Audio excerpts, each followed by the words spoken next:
On the other side of the world, dreams linger in the air, waiting for the courage to take flight. Young hearts yearn for the halls of prestigious universities, while ambitious minds envision life in towering skyscrapers. Yet the path to these aspirations remains shrouded in uncertainty. How does one prove their language skills, the very key to unlocking these doors? For years, the quest for a universal measure of English proficiency seemed elusive, a tangled web of differing tests and standards. In a world where students from Asia aspired for European education and doctors from Africa sought opportunities in Australia, confusion reigned. Each institution wielded its own set of criteria, leaving hopeful candidates lost in a landscape of contradictions.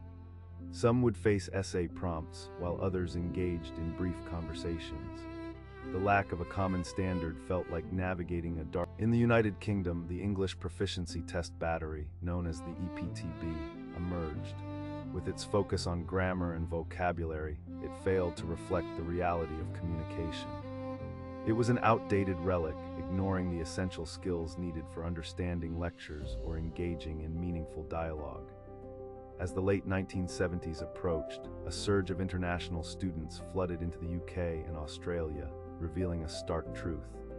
High test scores did not equate to real-world. The educational leaders recognized the urgent need for change. The demand for a fair and effective way to measure language skills was growing. The shift from testing rigid grammar rules to evaluating genuine communication began to take shape. This was no mere adjustment. It heralded a transformative era in life. The spark igniting this change came from an unlikely alliance. Picture three friends united by a common goal, each contributing their unique strengths. The British Council, Cambridge English Language Assessment, and IDP Education Australia collaborated, pooling their resources and insights. Cambridge held the legacy of testing science. The British Council offered a global reach, and IDP Australia embodied the spirit of a bird. In 1980, they introduced the English Language Testing Service, or IELTS. But as the world evolved into an interconnected web, the creators realized this test could not be confined to one nation. The vision of a truly international assessment took root. Years of research explored the necessities for students to thrive in foreign landscapes. In 1989, the groundbreaking International English Language Testing System, IELTS, was born. This marked a new chapter, a vision of international cooperation. Meetings filled with experts from various continents aimed to craft a test that transcended borders. They envisioned an assessment that embraced diverse accents and backgrounds. Knowledge of English should not be confined to a specific region. Communication. This revolutionary mindset challenged the status quo. While many believed in strict traditional testing, the IELTS team sought to mirror real-life experiences. They constructed a global standard that was both inclusive and effective. From the humble beginning in 1989, a beacon of hope emerged, illuminating the path. As the architects of IELTS laid the foundation, they established four robust pillars: listening, reading, writing, and speaking. Why these four? Because they encapsulated daily life. Each skill intertwined, representing the holistic nature of communication.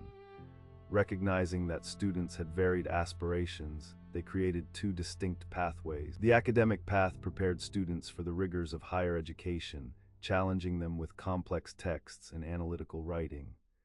The general training module, conversely, focused on practical skills necessary for everyday life in a new... Yet, the most significant aspect of the IELTS design resided in the speaking test. Unlike many assessments that relied on sterile computers, IELTS prioritized human interaction. The test aimed to gauge genuine conversations, allowing test takers to express themselves fully. This personal touch fortified the integrity of the IELTS foundation. After years of meticulous crafting, the test was ready for the world.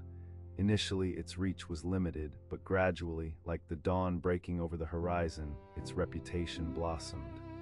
By the 1990s, universities in the UK and Australia began to trust IELTS scores, recognizing a correlation between high test results and student. Then a wave of recognition swept across borders. The United States, Canada, and New Zealand opened their arms to IELTS, heralding a new era of opportunity.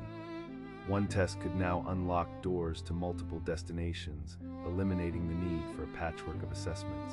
As the dawn of the 2000s approached, IELTS flourished beyond expectations. No longer confined to academia, governments embraced it for immigration purposes. Employers sought IELTS scores to gauge potential employees' communication abilities. Achieving a high score became synonymous with global citizenship. Visualize the world map, now speckled with vibrant dots marking IELTS test centers. From the snow-capped mountains of Canada to the vibrant streets of Mumbai, IELTS spread its wings, transcending boundaries. By 2010, millions of individuals embarked on the IELTS journey each year, transforming it into the most sought-after English test for higher education. In its evolution, IELTS transcended its origins, becoming a platform for diverse languages and cultures. No longer limited to British or Australian perspectives, it embraced students from all walks of life. It belonged to those studying by candlelight in remote villages and to professionals in bustling cities seeking advancement. Yet the world does not stand still. As technology surged forward, communication transformed. The shift from letter writing to instant messaging demanded that IELTS adapt. But how does one modify a global standard without compromising? For years, IELTS remained a paper-based assessment, requiring pencils and patience. Then came a pivotal moment, the introduction of the computer-delivered IELTS. This innovation allowed for faster results and a user-friendly experience, catering to those more comfortable with keyboard. But IELTS remained prudent, understanding that the essence of communication must never be lost. As it evolved, it continued to prioritize the personal touch that made it unique. The journey of IELTS was just beginning, with the promise of a future that embraced change while holding steadfast to its core values.